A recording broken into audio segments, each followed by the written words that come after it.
Hello and welcome to the Bee's Knees podcast. This is your host, PJ Ewing. Well, this is a part 2 interview with a lady named Lois.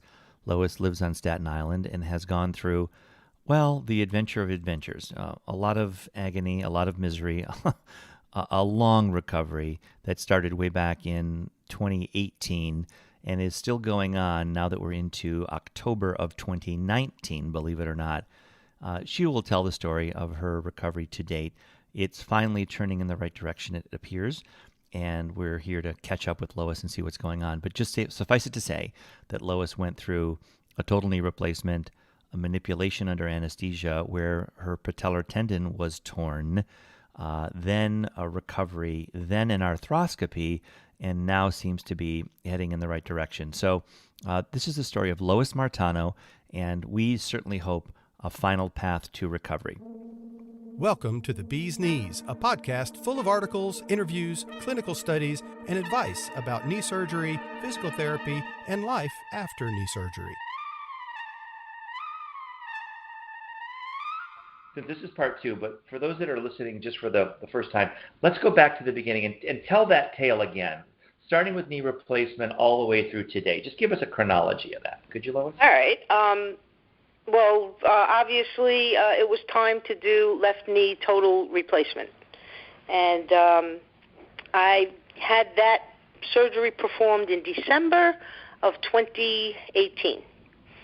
And it went well. Procedure had no issues. The device fit in perfectly. And I was healing, no infection or anything. However, for some reason, my body decided that it needed to produce a lot of scar tissue, like an excessive amount. And it didn't happen when I did my right knee. I had total knee replacement in my right knee 6 years prior, and no problems at all. 9 weeks later, back to work. But this time around, developed a lot of scar tissue, and it was hindering my flexion. I did have a complete extension, no issue, but it was hindering my flexion. So after 9 weeks, because they want to wait, they don't want to just jump right into this. So after 9 weeks, we decided to do a manipulation under anesthesia so that I wouldn't have to be cut open again. And I was forewarned that there are things that can happen under that procedure. It is kind of a violent thing. There's a little shaking and pulling and tugging, and, the tibia can break, the device can dislodge, a ligament can tear, a tendon can tear. So while those things are not very common, they can happen. But I opted for going forward with the procedure of manipulation because I didn't want to get cut again. And surgeons don't like to cut because the more you go into a body part, the more you operate on the same location, the more chance you have of risking an infection or the procedure not working at all, sometimes ending up worse than you are previously. So they don't like to operate, contrary to popular belief. So I had the manipulation, and while that did go well, I had 120 degrees, full flexion almost. My patella tendon just about ruptured. It was hanging on by a thread. And my surgeon said, we have to fix this right away, because if we don't fix it right away, you can take a step and fall. And if you're on a flight of stairs when that happens, you can fall down the flight of stairs. So I said, okay, well, then let's do it. And the next day, I had patella tendon surgery. They reattached it. There was a plate, there was sutures, there's anchors. The x-ray is pretty cute. I have 4 anchors in there. I call them John, Paul, George, and Ringo. And well, they're going to live with me the rest of my life, so I might as well, own them. Better be friends, yeah. I had that done. And that meant the entire manipulation was out the window, because for 6 weeks I had a very heavy, large fiberglass cast on from my thigh to my ankle. after that, he was going to keep it on another 3 weeks, and I was pleading with him. In parentheses, you can write threatening. I'm not living with this cast on anymore. Please put me in a brace. So after swearing that I would not bend my leg, he did put me in a thigh to ankle brace and allowed me to remove it to shower, which that was all I was really asking for. And after 4 weeks, then I was allowed to take that off. And I resumed physical therapy. And when are we now? What month is physical therapy resuming? May 1st. There we go. May 1. Okay, there we go. May 1st, PT starts up again. Starts up again, and aggressively. There was no issues. Let's go for it. We're going aggressively to PT. And I did well. I definitely did well. Again, I had no issues with full extension. We had a build-up flexion again. When I started PT, it was back down to like 30 or 35 degrees, which is nothing. That was me moving in the brace when I shouldn't have, probably. And within 2 weeks, we were in the 60s. And it progressed steadily until I got to like the high 80s, 88, 86, in that area. And I was hitting a wall again. So I went back to my surgeon, and he said that the other option now at this point would be to go in arthroscopically. And what they do is they shave the scar tissue, and they suction it out. And they do it all through water, like a regular arthroscopic surgery. He did recommend one of his colleagues to do that because his specialty is sports medicine, and he does these a lot for people that have ACL reconstruction, patella reconstruction, stuff like that. So they were both in the operating room. I said, fine, let's go for it. But we are not doing manipulation afterwards. I agreed to that as well. No more of that. Mm-hmm. And they were both in the operating room, took out a tremendous amount of scar tissue that was still there. And I was like a new person within a couple of days. I started going into the high 90s. I'm now at 108, and that was only 2 weeks ago. So beginning of September, right, we're talking about end of August, is when the arthroscopy happens. Right. That happened the last week in August. Okay. And now we're toward the latter part of September. Right. So it's about 3 weeks, coming up on 3 weeks. Right. So you move from the high 80s in flexion up to the hundreds, and now you're flirting with 108 to 112. Right. I'm in that area right now. The issue now is not scar tissue. It's building up my quad muscle and my hamstring muscle to do it on my own. Yeah. Well, you've been inactive for so long. That's not fair. You were doing hardcore PT, but your whole normal routine, a normal human being walking around, going up the stairs to your house and all that stuff, that's right. That was all, diminished. I was going up the steps one at a time.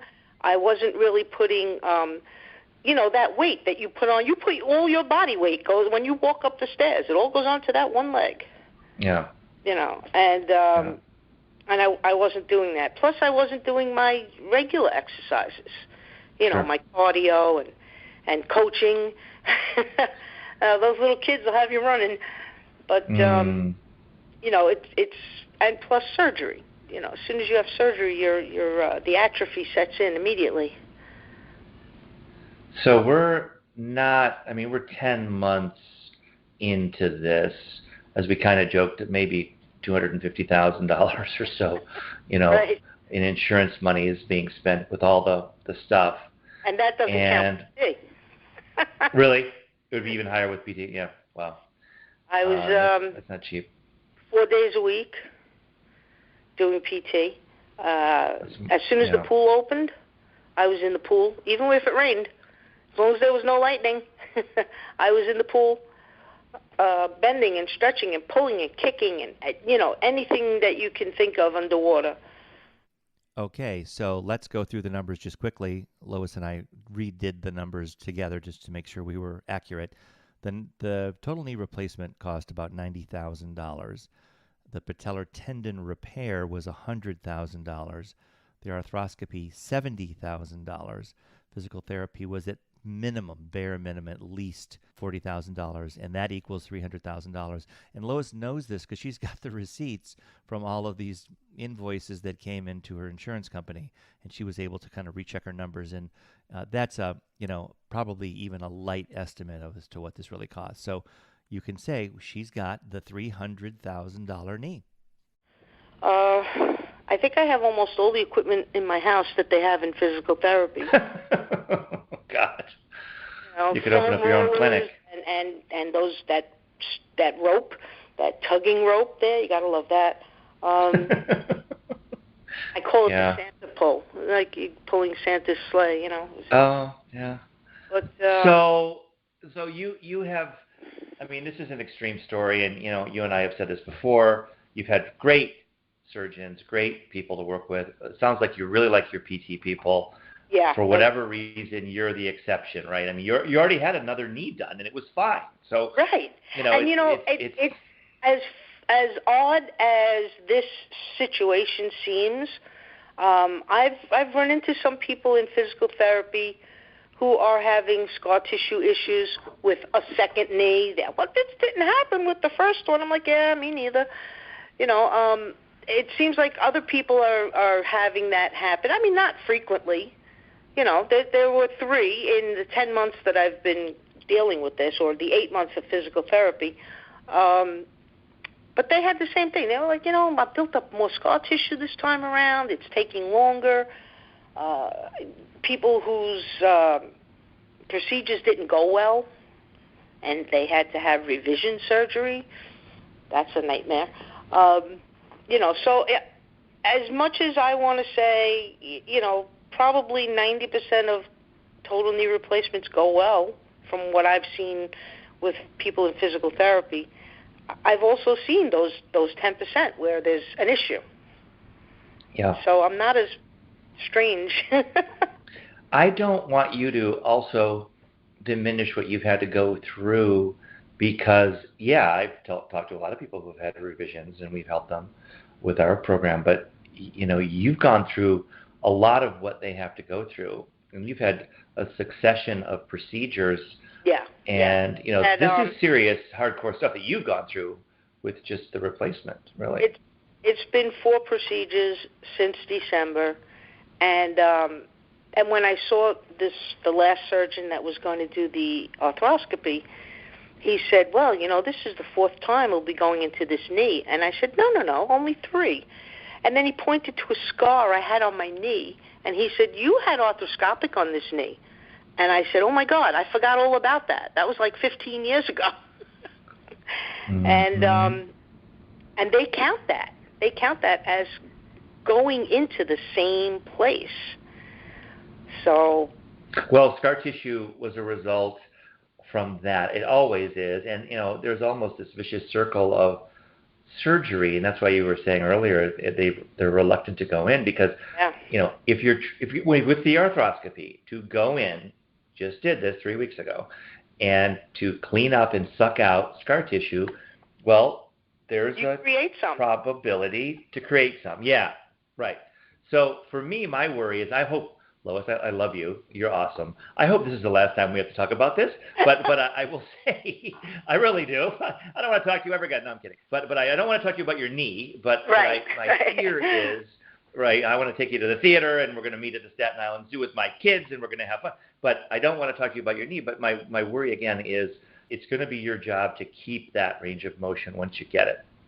Well, that might be a stationary bike or maybe you just want to keep going to PT like you are now for another 3 months all the way through Christmas or something. But, that's going to be the job soon enough, I think.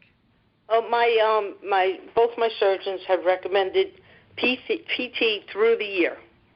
Let's meet in January and talk about it because we want you to maintain physical therapy at least through the end of the year because of, like you said, I might reach my goal, but I have to maintain it.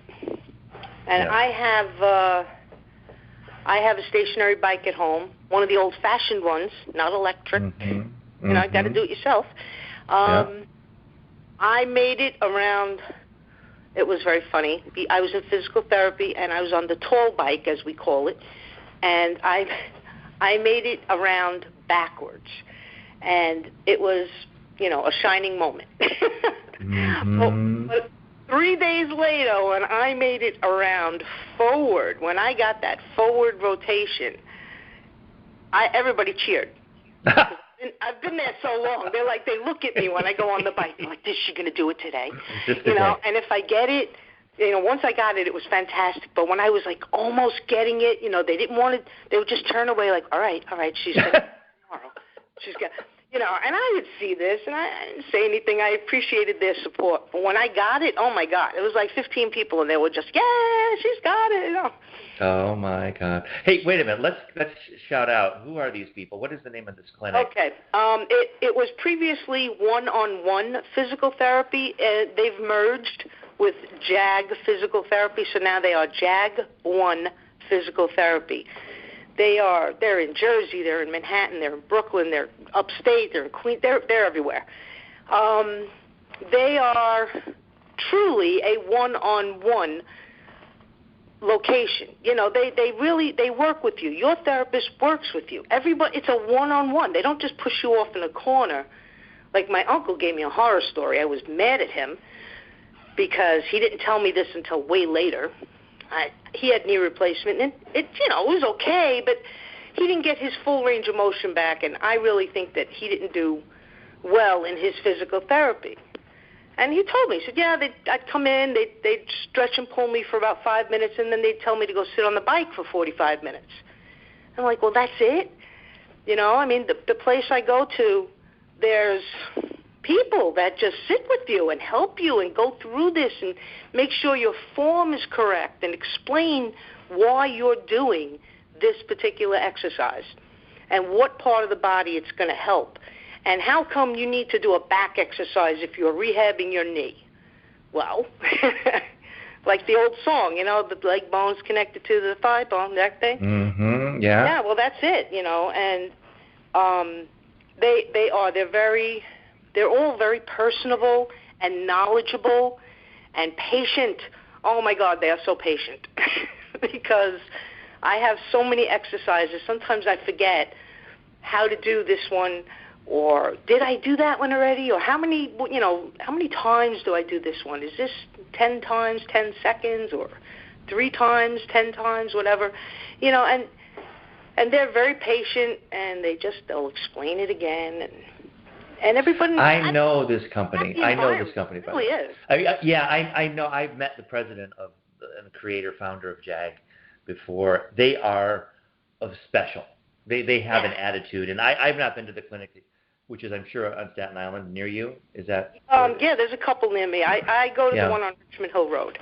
Okay, but I've been to a few in New Jersey, and had meetings with them, et cetera, and they really are.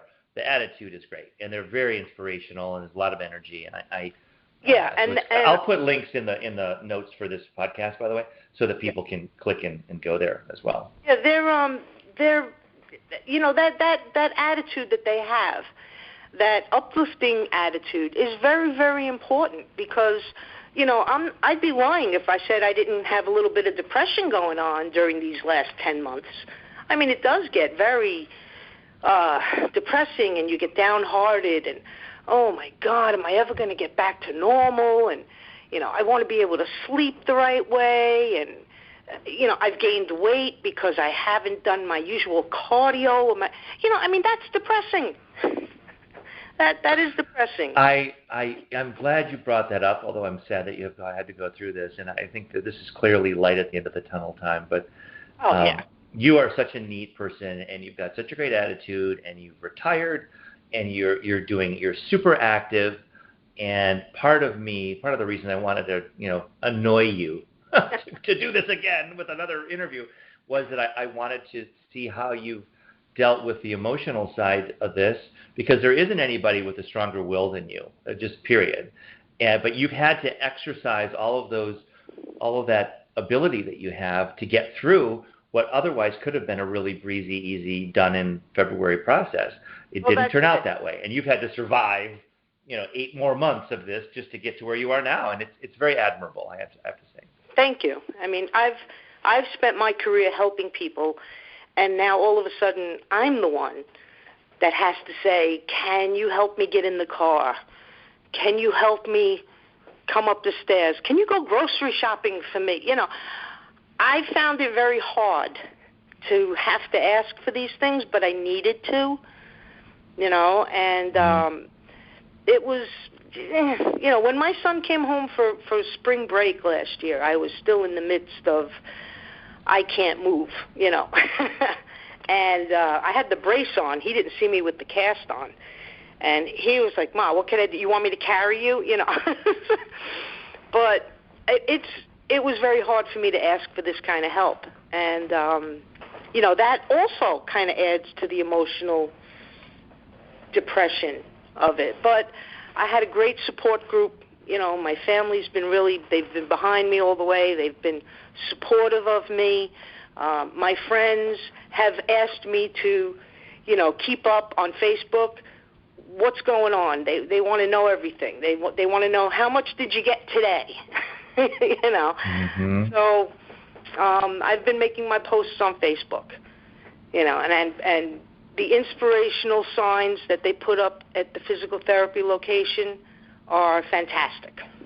They really, as soon as you walk in, that's the first thing you do. Everybody. Mm-hmm. They go and they look at the board. They go, what's on there today? So it is an emotional hit that you take, but if you do have a good support group, and I was very fortunate to have that, you get through it. But if anybody says, it's no big deal, they're lying. It's a big deal. Yeah, yeah. It's a big deal. Even if it goes well from the beginning, which your other knee did, it's a big deal. The body takes a big hit, as you say, and emotionally it's a challenge. And I did an interview recently with a lady who did 2 knees at once, and that was a really good decision. It turned out, right? But she was the perfect recovery, perfect storm of good things, and it was 3 weeks and done. Honest to God, I just did this interview a few weeks ago. Well, a few days ago. It was last week, and I'll be sharing that soon. And it was, good for her. But she had done like what you did, try to set herself up for all the things, and then hope. And in her case, there were no things in the way.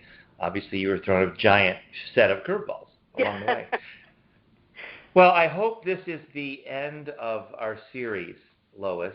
I really do. And I believe it is. I believe it. I think you've got it. You're going to get another 10 degrees here. You're going to maintain those. You've got an awesome support group, and I know for everybody listening, this is really beneficial, just in terms of attitude, and then the trajectory that you expressed, that you've been on, is not a strange one for those that do have trouble.